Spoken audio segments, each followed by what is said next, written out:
Satnam Aloha, everybody. Welcome.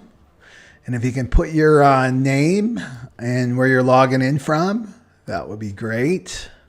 And you can see I'm on here again. My intuition is coming strong to come on here more regularly. So Satnam Aloha, everybody. I'm obeying that. So let me just... And if you can put your name and where you're logged... Get rid of this echo here. There we go. Perfect. Okay. So let's have a little bit of a look at the chart here. And where are we here? Me and the zodiac. There we are. So here's the chart. So people that follow this channel know that I use the human design system and work with the shadow patterns in particular. And if you haven't watched the last video, be sure to watch that. And what was the theme on that? It was about about spiritual awakening. So this is what we're in, right? We're moving through the great shift of the ages now. And so this is what my channel is all about, is helping people transition into this great age of Aquarius, which means that our whole way of being has to change. And so if you're going through chaos, because this is the shadow that I want to talk about today, you're right. All I would say to you is like, you're right on board, you know, in terms of what you're going through in your life. It's just, it's a reflection of the inner changes that you're experiencing. So the outer reflects the inner, right? As above, so below. So here's the chart. I want to make sure everybody sees my pointer. Okay, there we go. I'll just get this out of the way. Okay. So what I want to talk about today is Venus. You'll see Venus, the glyph for Venus is 3.2, right? And that's connected to the 60, which is Pluto, right here. And this, whoops, that's me. This makes the channel of mutation, right? So when a gate meets up with another gate, it creates definition. So this is the sacral, the red center, and then the brown center is the root chakra. And this is the channel of mutation. So this is what we're going through as a humanity for the great age of Aquarius, is we're actually mutating, right? Our species is evolving very, very quickly. So 60 connected to Pluto, this is the shadow of limitation, and it's the gift of justice. And we're in that for quite a long time, like 2026 is when Pluto moves into the 41. That's the start codon, the beginning of a whole new cycle. And then the third, Venus is in. This is the shadow of chaos, and it's the gift of innovation and innocence. It's really about our innocence, right? The three. So it's connected to Venus, and it's in the second line, and the second line is all about relationships. So that's what I want to talk about today, is relationships, right? In this channel of mutation. So if you have a second line, if you get your chart, you can go to jovianarchive.com and get your free chart. It doesn't cost you anything. You don't even have to give them your email address. Okay, jovianarchive.com. So if you've got a 0.2, like this is me, this is my chart. So 8.2, 14.2, and then over here, right? So if you've got that 0.2, either on the red side or the black side, especially in these four positions, that means that relationships are very, very important for you in this lifetime, and that's how you learn and evolve and grow. So, what I wanted to say about this whole soulmate twin flame thing, it's really quite funny. So myself, you know, I got divorced in 2012 and kind of turned my back on relationships, to be honest. And because I've been on the spiritual path now, like committed since 2020. And just kind of saw them as like a burden, kind of a burden, a block to my spiritual growth and evolution. And, there were opportunities to get into other relationships. And, when your third eye is open and you can see like the trajectory of what that relationship will be, and it's like, oh, I know where this is going. This is a dead end road. Or I already had this spiritual lesson before with somebody else, maybe as far back as in my 20s. And it's just like, I'd rather be alone, you know what I mean, than bother with relationships. And then looking at relationships all around me, there's so many unhealthy relationships that are really like, they call it love. Oh, we're so in love, but it's really codependency when you look at it through your spiritual eye, And then this year, things started shifting and changing for me, and I kind of saw the benefits of being in a relationship, not only for me but my partner too. So that's what I want to say. And then all these, it's kind of a full circle now for me, in terms of relationships, because it's always been a dream inside me. It's in my 20s, and I think as far back as when I was a teenager, but I didn't have the words for it to articulate it, that the way relationships are now in the age that we're living in, there was a knowingness that relationships were so much more than what I was seeing on the external. So, and it's called the Aquarian relationship. I mean, I'm using the word twin flame and soulmate, but it's really an Aquarian relationship. So I just want to distinguish from Aquarian relationship to, soulmate and twin flame. And the people that are familiar with those terms, then this is going to be a really good video for you to watch. Okay. So what I wanted to say about that is the twin flame and the soulmate. Yeah, that everything is changing on the planet, right? Everything is falling down. Everything that's rooted in fear, rooted in ego, the darkness of the ego, is completely dissolving. And that includes our relationships. Our relationships, the way we've been doing relationships as a humanity, is shifting and changing radically, right? So this dream that I've had, like things are changing, right? The teaching is that enlightenment will happen 2 by 2, like Noah's Ark. Enlightenment is happening 2 by 2 for the Aquarian age, not the single person like it used to be in the Piscean age, So 2 by 2, it's like Noah's Ark, right? The great flood is coming. It's not a cataclysmic event like in biblical times during Noah's Ark. The great flood is our emotional body, right? Our emotional body, the collective emotional body of humanity is being released, right? That's the great flood. And that's this solar plexus mutation. Like, watch my other videos to learn more about that. I don't want to be repeating myself here, right? So that's the great flood that's coming, our emotions. So I'm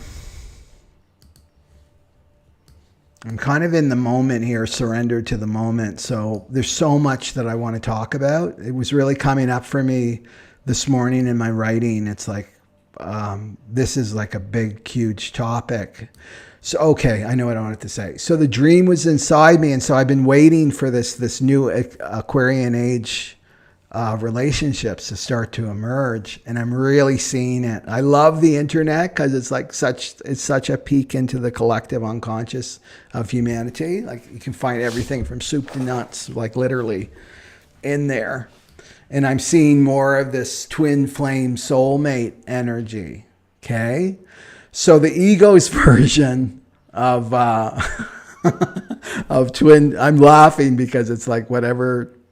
Yeah, I laugh because the ego is getting a big wake-up call with this whole soulmate twin flame thing, right? So the ego's version, our low-frequency version of soulmate and twin flame is like, oh, we're cozy together and we're the same and we agree on everything, and that other person is there to meet all my needs. They anticipate all my wants and my needs, and we get along and we hold hands, and and life is beautiful. It's unicorns and rainbows, right?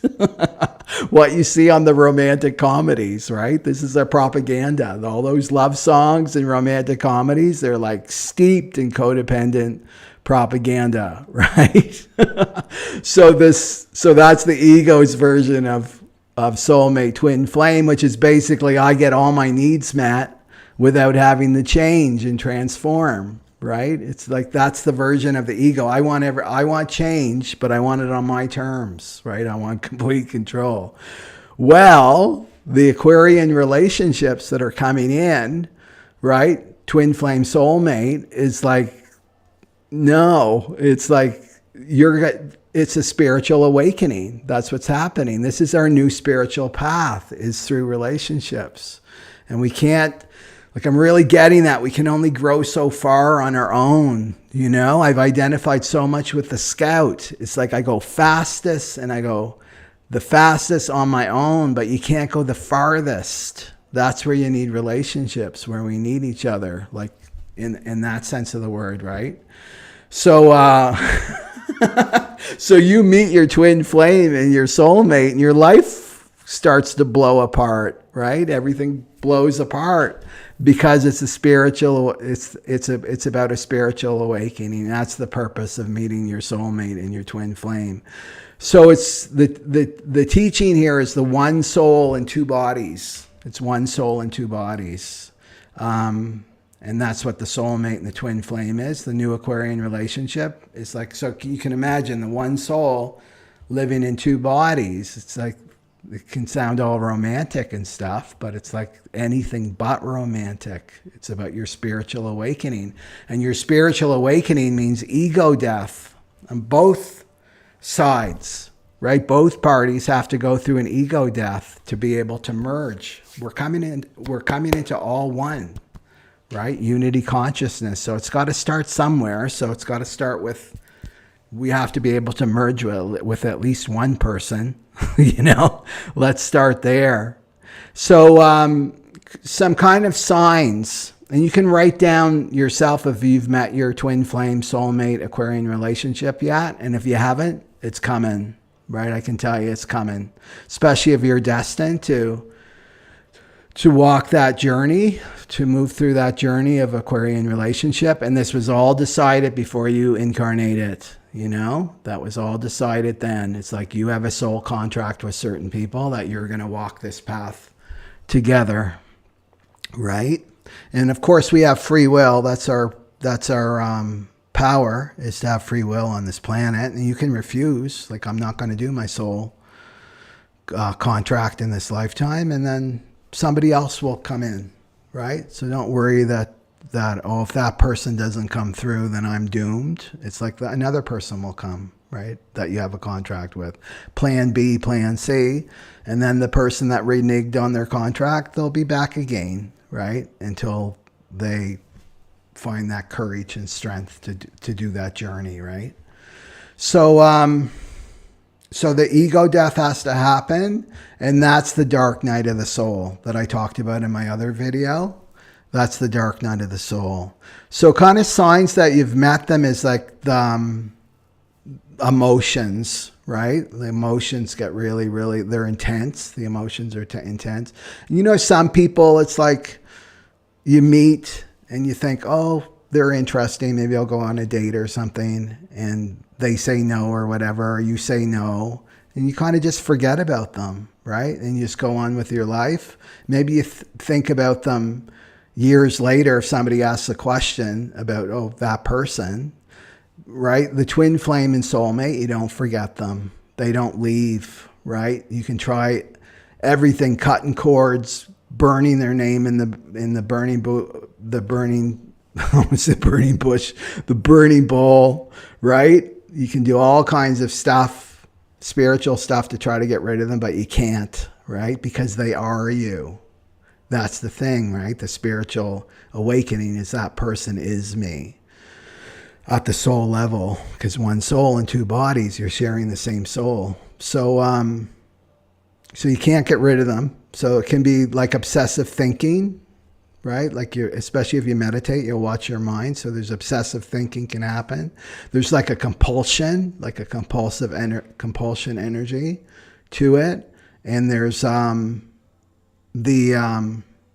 so to understand the energetics of this, the soul has desires. You know, our desires, they're coming from our soul, like those deep, deep desires that you can't get rid of. That's a soul desire. So you may have a soul desire to learn through relationships, and you can't get rid of that. Like your soul desires, you cannot get rid of. They haunt you, right? They'll haunt you.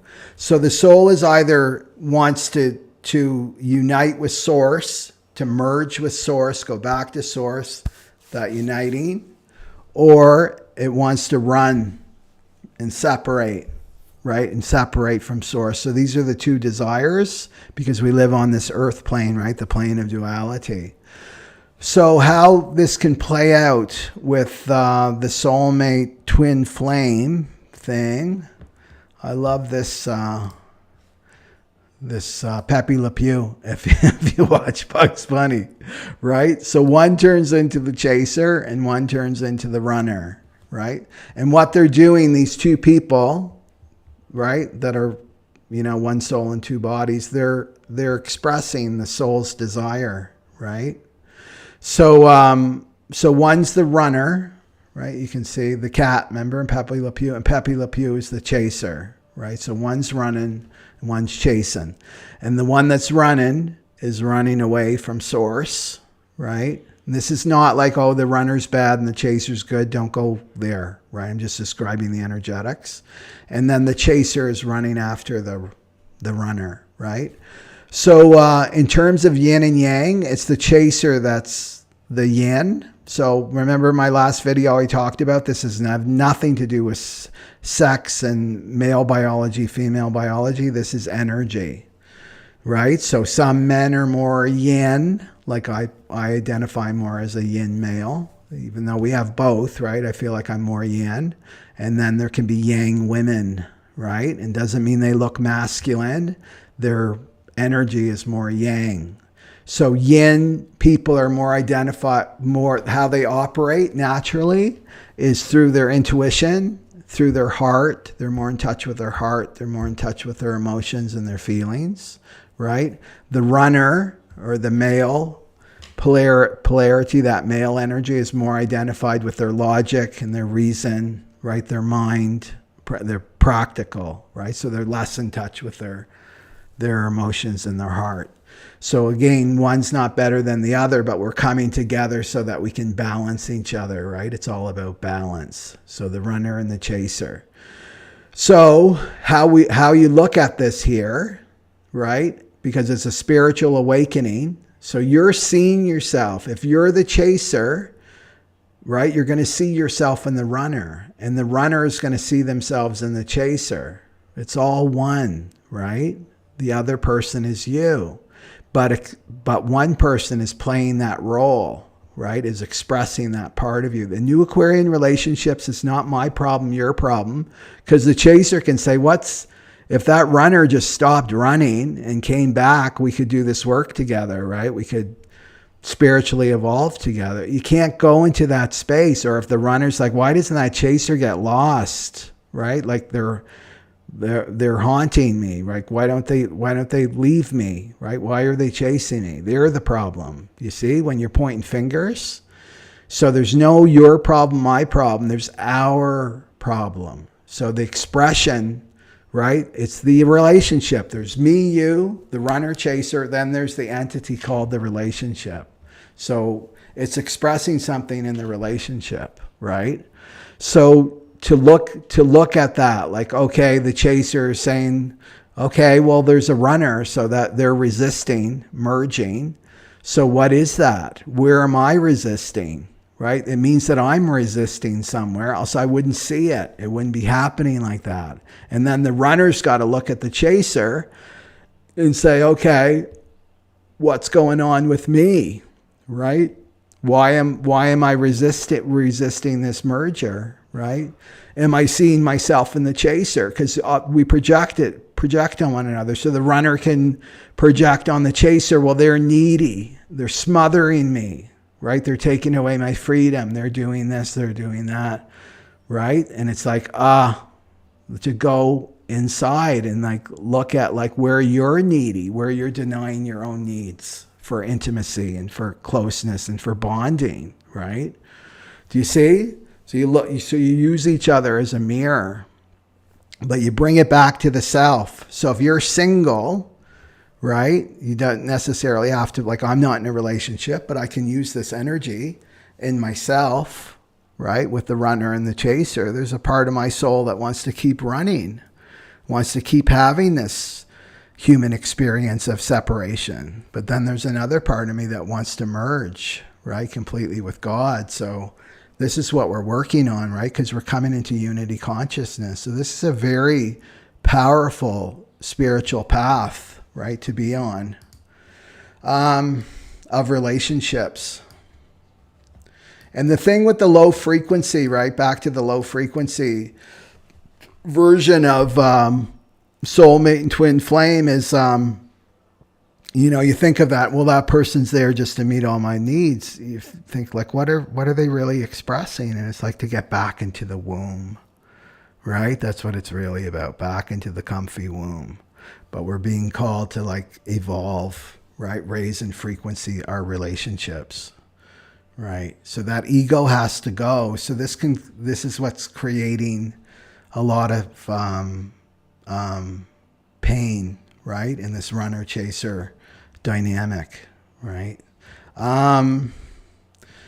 So there can be like a fear of loss of control too on both parties. If you're feeling like I feel like I have no control over this, I can't stop it, right? That's all the ego. The ego's dying. Sometimes the twin flame and soulmate just show up to just trigger each other. They're easily triggered. We easily trigger one another. The runner and chaser and the soulmate twin flame connection, right? Easily triggered because it's showing you where your ego is, right? And no other person can do that for you except, that soulmate can only show you those, where you're attached, where your ego is, so that you can see it, right? So it's a real gift. So the runners really fear can go into like the psychology of the runner is caring too much, right? Going from caring too much, because you can go back and forth too. You can be a runner in some relationships. Maybe you're a runner with your soulmate relationship, but then you're the chaser in your karmic relationship, right? This is what we're leaving behind is our karmic relationship. So you can go back and forth. So you can see that the soulmate in that situation would show the runner where they're the chaser in this karmic relationship, right? And they don't want to look at that because that neediness, all their judgments they have, and and that goes right back to childhood wounding, right? So, and then, with the karmic relationships, we usually choose unconscious people, right? Unconscious people to reinforce this dynamic within us, right? So needing control, needing to have things our way so we're not hurt again. And this can be a defense pattern, right? Because the runner is actually fighting against their feminine. They're fighting against their heart. They're fighting against their emotions to try to logically work things out, right? Yeah. And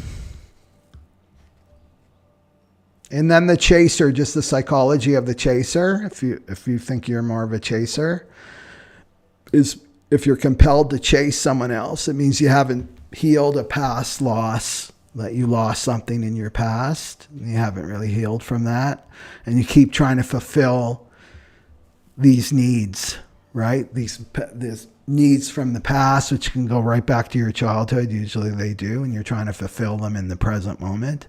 And so you end up getting into this victim pattern, right? You attract people that victimize you, right? Especially if it's like an abandonment issue or something like that. And then for the chaser, it's the needs are like a black hole.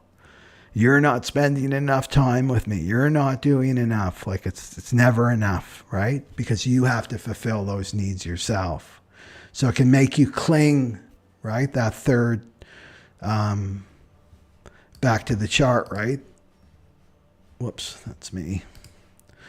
Right? That third gate, that's all, the shadow of chaos is the clinging.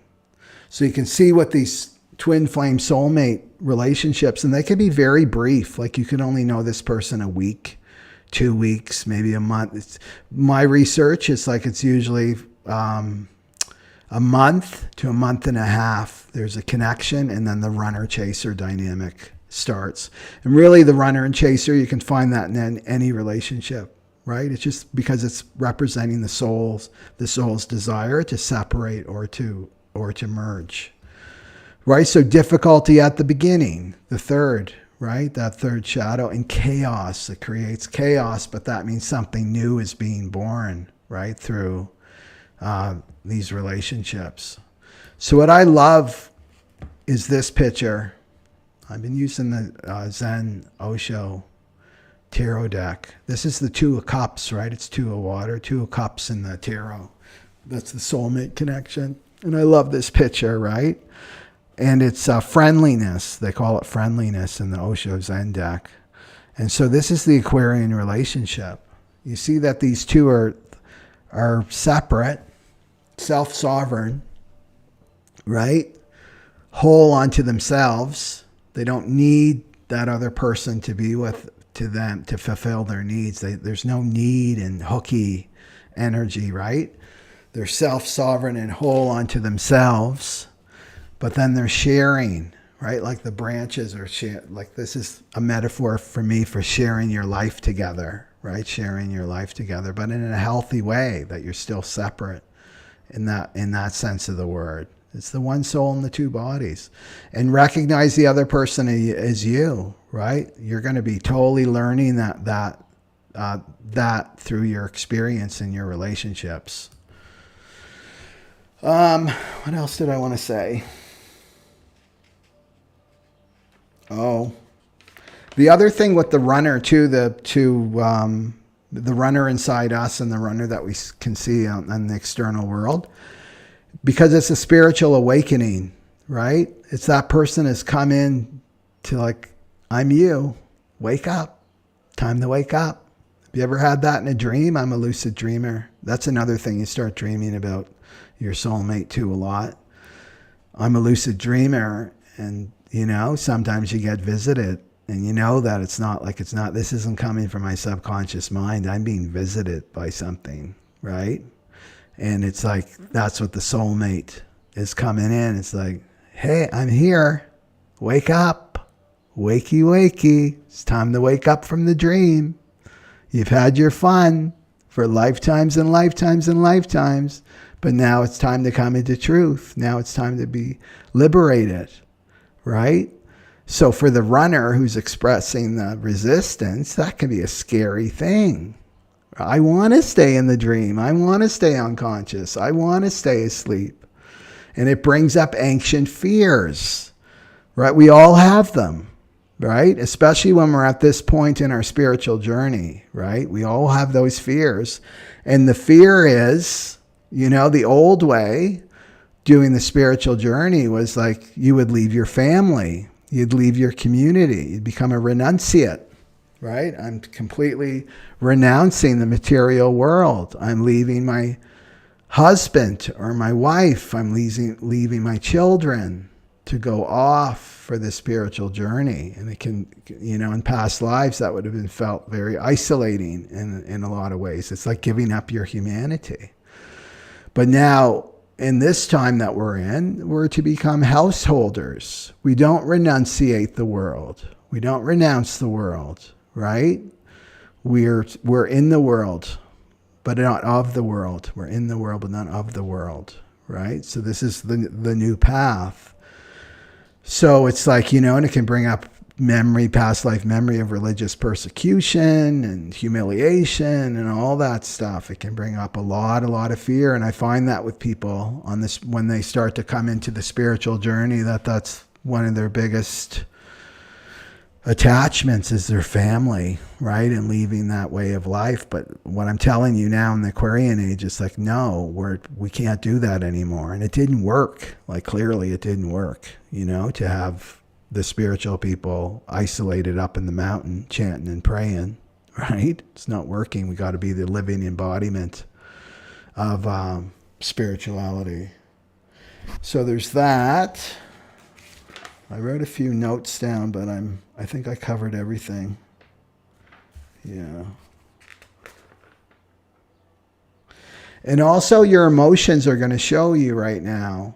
Even Pepe Le Pew, or I mean the cat, you can only run so far, you know? You keep running and running and denying that love's going to win out.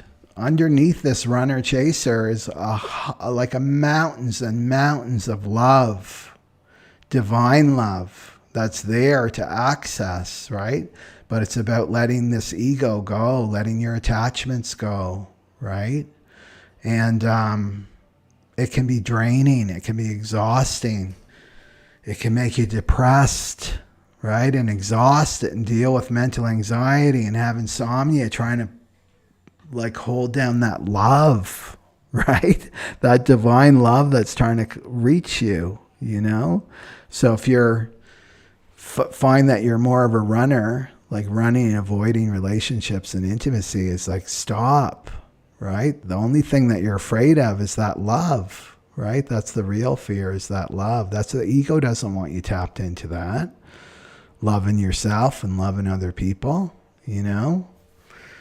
I was talking to some friends the other night and talking about relationships, because I'm having this total paradigm shift around relationships and opening up to them again after, you know, since 2012. And I was like really tuning in. It's like, what do I want? Like, my soul desire is to love someone unconditionally. Like, I want to have that experience in this lifetime. And I've come close. And it's really easy with your dog, right? To love your dog unconditionally. And it's easy with strangers. I find it's easy for me to love strangers unconditionally. Like, but someone that you're really close with and intimate, that's the challenge, because they're showing you the mirror. So it's really about, right, loving your own self unconditionally. But this is what we're headed for, right? For the Aquarian age. Are these two trees, and it's rooted in friendliness, right? The Aquarian age relationships are all built on the foundation of friendship. That's like the solid foundation, right? So let's look at some comments, and then we'll do some cards. I want to read.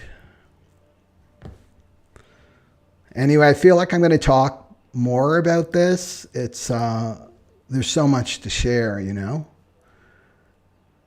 Okay, thank you. You're on fire this week with all the videos. Yeah, that's my intuition. A wood person listening at work. Love this topic. Yeah, Tammy from Miami. It's a good one. And even if you're in a relationship now, because I know you're married, is you can, right? If you do this work on your own, right, you're going to, that relationships are mirrors. So he'll have to shift, right? When you shift, he'll have to shift. That's how the energy works. Karen, awesome, from New York. Kim from Virginia Beach. Heather from Dallas. And thank you for listening to your intuition. You're welcome. In Vancouver Island, Jen, Susan. Also listening from work at the post office in Kansas City, Missouri. Yeah. Oh, that's interesting, eh?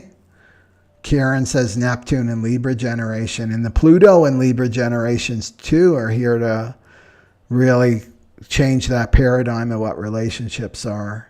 You know, because you think of our model, most people my age or younger, the parents have divorced. Like, the divorce rate's like really gone up right through this time. So we need new relationship models. You know, I look at my own parents, because that's your blueprint.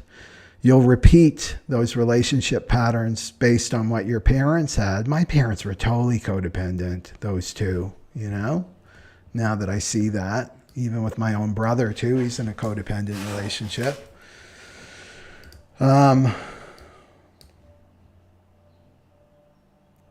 Neptune and Libra, yeah, the illusion of romance. Yeah, and that's the media with all those lies they're spewing at us. Like, watch romantic comedies, like from a spiritual perspective, and you'll get to see it. Like, oh my God, I can't believe this propaganda. Kimberly says, I haven't. I'm pretty skeptical. Yeah, a lot of us are skeptical. It's in my path, but I do have hope. Yeah. Well, they're saying that there's a twin flame soulmate for every human on this planet. So, right? I don't know if that's true or not. It's yet to be seen, right? But there are people that are doing like actual scientific study on twin flame soulmate relationships. So it'll be interesting to see patterns, right? Because I'm seeing a pattern already. Like things are changing.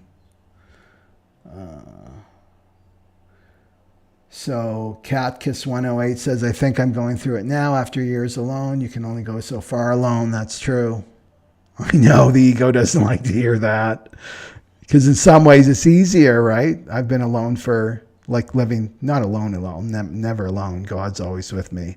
But single, like my form or whatever. And it's like, it's so much easier when you're on your own. Now you can be alone and you can be in a relationship. You can still be alone, right? Your partner can't see you. You remain hidden from your partner, right? You don't show yourself. You don't show your vulnerabilities, right? They can't really see you. You can be surrounded by people that don't see you, right? You're not visible too. Soulmate, twin flame relationship, you can't hide. That person can see you because you share the same soul, right? So don't, like, just because you're single doesn't mean that other people aren't too. They're just technically not single, but they're, they're still alone. Satnam, very pretty, lovely explanation. Oh, interesting, Joanne. My husband has his moon conjunct my north node. That's a sign too of a soulmate connection. Is planets that are conjunct the nodes of your moon. Married 25 years. I actually believe he and I switched having yin and yang energies. Yeah. That's fascinating, isn't it? I have no comment to that, but thank you for commenting. I'm going to take note of it. Okay, so let's do an ego card. Ego death through relationships.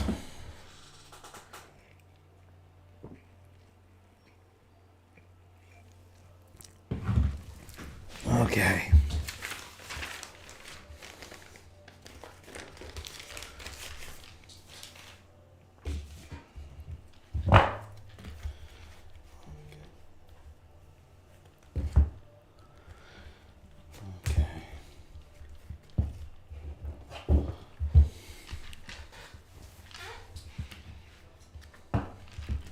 So enlightenment 2 by 2.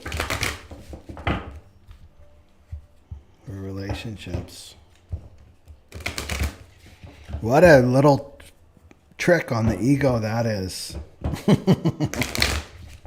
Because you can use your ego, to aspire to something greater. It's like, I really want this. You can use your ego for your spiritual practice. I'm going to get up and I'm not going to miss a day. I've done 18 years so far, and you can use your ego like, of course I'm not going to miss a day. I've done 18 years. I want to be able to say 19 and 20.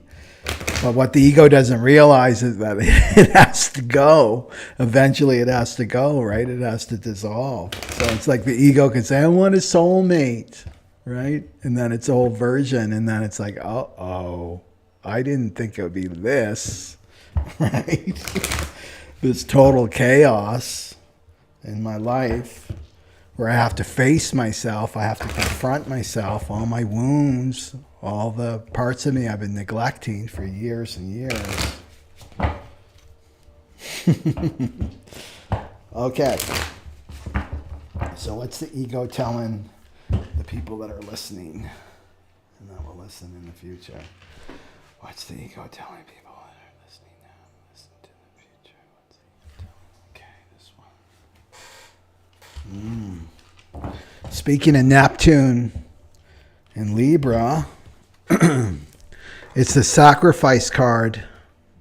It's the sacrifice card. So it's a person with a big sack of stuff, right? Going up the mountain. Nobody else has their sack, right? He's carrying everybody else's sack of stuff. So this is the old way.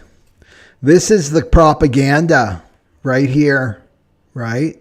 If you love somebody, you'll sacrifice for them. And I'm talking lower frequency sacrifice, which is to put all your, let's go to the higher frequency sacrifice first, is to make sacred, right? That's the higher frequency version of sacrifice. And it's really sacrificing your lower self for your higher self, right? Your animal self for your angel self. Because there are three parts: animal, angel, and human. This is like got a codependency flavor to it, this term sacrifice. And this is the propaganda, right? The propaganda that we've been taught, that we have to sacrifice a part of our authentic self, right? Because the higher version of sacred is you don't sacrifice your authentic self. You're authentic, right? Your authenticity, your higher self. You don't sacrifice that for another person. That remains, right? This is what's saying to sacrifice your authentic self, right? So this could be like little things, right? Like something that you really enjoy, that really feeds your soul, right? That really feeds your soul. So maybe you write every morning, you do journal writing. So maybe you're a singer and you love singing, and then your partner is like, don't do that anymore. I don't like that. You're a terrible singer. I hate your voice. I can't stand your voice. And then you sacrifice that. But it's part of your authenticity, maybe, to be singing, right? To be spreading joy through your voice, expressing your emotions and your soul through your voice. That's what this is saying, to sacrifice. And this is so taught in our movies, to give up something you really love for that other person, right? That's not the higher frequency of sacrifice at all, right? It's giving up your authenticity. And it's merging you, right? Because what happens here is resentment starts to build, you know? That's why never, ever, when you're making a decision, put that other person above yourself and your own authenticity. Never make a decision from your mind, well, I should do this, because it's me being authentic and real is bringing that other person pain in their life, right? So maybe you've got the kind of personality that's like provokes people, right? Provokes people, especially if you've got this. Let me get my, right? I've got it. This channel here, 3955, right? This provokes people. I have a channel that provokes people, right? And this is something that I couldn't stand about myself, right? Until I buried it and put it away. And it's like, why do I provoke people? Why do people have such strong reactions to me sometimes, right? What am I doing wrong? I better not talk, or, right? Sacrificing my authenticity. And this channel is about finding the people with the right spirit for you. So now I don't take it personally, right? If somebody's like giving me the stink eye, they barely know me. I just was being myself. And then they're reacting to me. It's just the universe telling me, Michael, they're not for you. They don't have the right spirit for you. You're not here to influence, right? I've got the 2-4. I'm here to influence. I've got the 4th line, right? I'm here to influence people, but the right people for me, right? And then some people, they just love me, right? I met this woman the other couple weeks ago, and I don't even know her, and she's in my energetic space, and I'm trying to move away a little bit, and she keeps coming closer and closer because it was showing me she's the right spirit, right, for me. I actually ended up doing a reading for her too. So this is not sacrificing your authenticity that you've been taught to do since you were a child, where you've been taught and brainwashed by media to do, is to give up your authenticity and things that you love, because that's love, right? Don't listen to someone else's definition of what love is and how you should behave and act, right? It's got to come from your soul, right? That frequency of love has to come from your soul. This is what we're changing. We're becoming inner referenced. You know what I mean? Self-reference, big S self-reference. It means it's coming from, this is our reference point, is going within. We're not outer referenced, looking to others, right? To tell us how to behave and how to act and what we should do. And the definition of love is like, well, you should do this, right? And do that.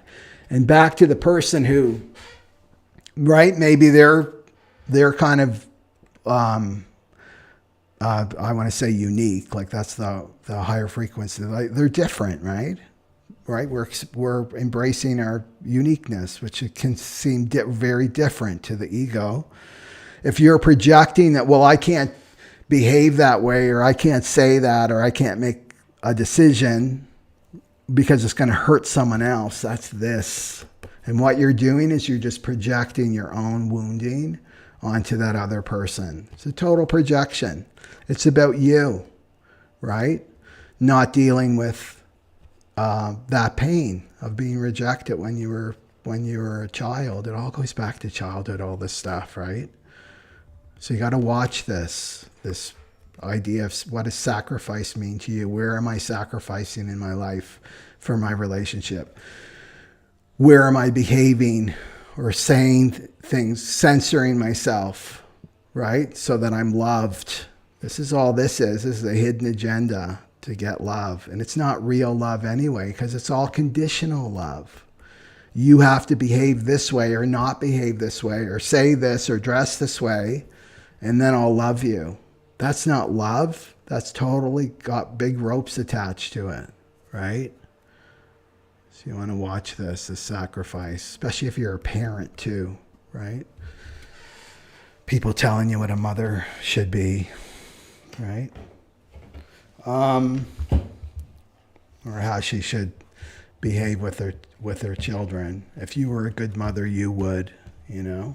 That's totally the energy of sacrifice.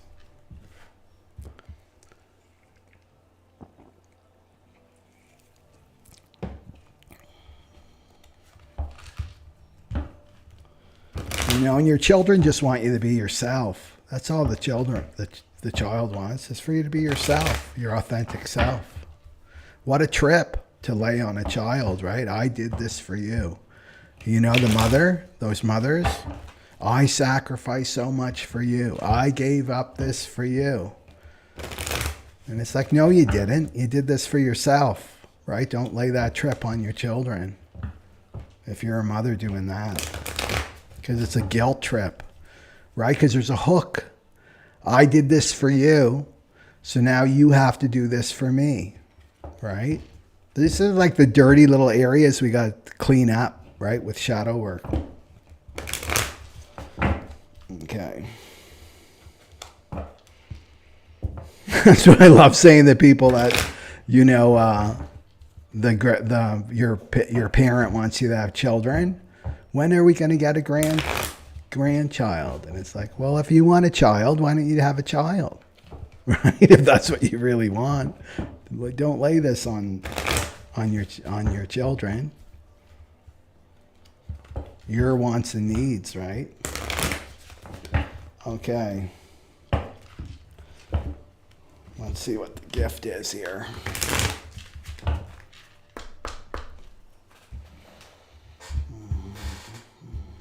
What's the gift under sacrifice for the people listening? What is the gift under sacrifice? Wow. Wow. This is a huge one for this topic. We got enlightenment. We got enlightenment. Isn't that awesome? This is like one of the most powerful cards in this whole deck, enlightenment. So it's a picture of Buddha, right? Sitting on his cushion with light all around him, right? An enlightened being. So this is the experience of enlightenment. It's not the end all be all. So this to me is showing that we're on it. The spiritual path or the relationship path is the new spiritual path for the Aquarian age. And we've got to let go of these old, I feel like I just want to do a video just on this, right? This whole idea of sacrifice and giving up, right? Been taught, brainwashed that means that we love, right? That we've got to prove that we love other people by sacrificing our authenticity. You know, you can't do that. It means you don't love them, right? If you actually enjoy your life, right? And follow your heart. Yeah. Because this goes against following your heart. This goes against following your intuition. Sacrifice, it's outer referenced. You're getting all your authority out there. Someone else is telling you what to do, right? This is a total trip. And then this is underneath it, enlightenment. So this is recognizing yourself as light, right? As an eternal soul having human experiences. Yeah. Enlightenment and sacrifice. And this is about back to that 8, right? That the last video I did about being your authentic self. It's, it can look selfish, you know? It can look selfish, like that person is being selfish. They're only thinking about themselves. That's the ego. Worm tongue. Mr. Worm tongue is telling you that in your ear. If you love yourself or follow your heart, you're being selfish, right? That judgment of selfish. And the thing is with that, is when you're yourself, you're authentic, remember, your power cord, you're connected to your source, your soul. When you act from that place of self-love, you're benefiting everyone because we're all connected, right? We're all connected to that same source. So when you light up, this is you lighting up with the gift of enlightenment, your actions automatically serve everyone around you. That trip that the ego is saying, well, you can't do this because your child will get hurt, right? Or be teased or shamed, right? You're out of your power. But if you was like, this is what I'm going to do. I'm following my heart. I'm going to be authentic and real. It's going to benefit your child and everyone around that person, right? Because you're tapped into your power, right? This is how it works. It benefits everyone when you are your authentic self. Yeah. It's not love. This isn't love. Sacrifice is not love at all. Okay. So really like dig up any areas where you're sacrificing, pretending you're someone you're not. And, oh, what is that? Who's that? What's that person want me to be now? Right? In your self-reference. This enlightenment card, he's self-referenced, right? He's operating from deep within, right? Getting all his wisdom and his plan of action or whatever from within, from the light within. Okay. I love that. Okay. So let me just look at the comments. And hopefully that stirred some things up for you guys. Let's see. Joanne. Yeah. Joanne, yes, would make a great video. Sacrifice versus selfish. Yep. And self-love. Yeah. Especially for first-time mothers. Yeah. Mothers rarely get that, right? People are so judgmental towards parents, you know? And some of the most judgmental people don't even have children themselves, you know? That they project onto mothers. Yeah. Okay. So that's good.